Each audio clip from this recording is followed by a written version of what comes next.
Hello guys! Good morning! It's Friday!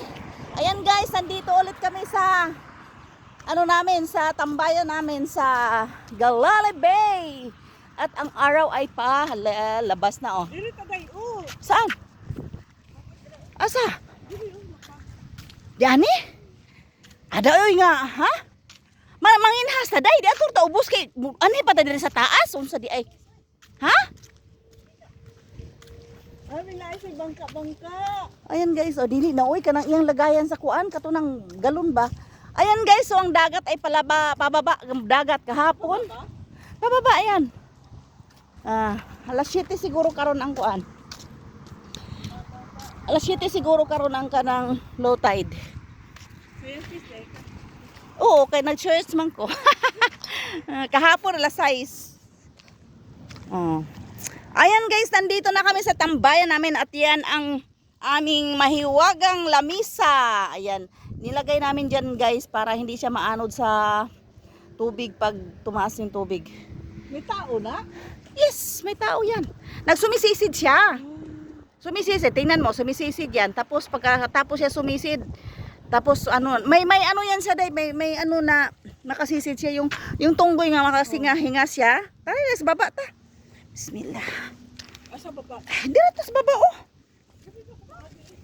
Dira ka mo agi na di ari oy kay labi diri agian oy. Bismillah. Diri aring kuha na to.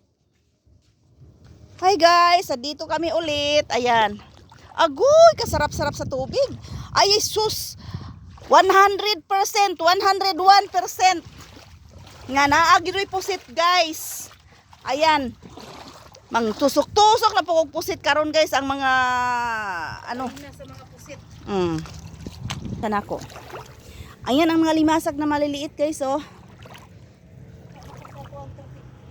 Medyo malalim siya kaysa kahapon. Maraming mga maliliit na limasag. Kahapon kay dagko-dagko among nakuha ang limasag do. Oo. Ay sus, nakakaon pa ko day kay gitagahan ko ni sobra sa alaga ni Marlene.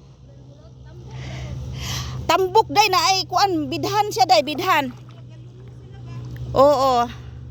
Ayan guys, thank you so much for watching. Naghahanap lang ako ng pusit, baka mayroon. Tiya, sikasuhin nyo yan kay maghanap ako ng wala. Ay, Ginoo ko. Maghanap ako ng mayroon. Baka bibigyan ako ulit ng isang pirasong pusit ngayon ni Haring Dagat. Kahit isa lang. Or dalawahin na. Ayan, thank you so much for watching. Bye-bye.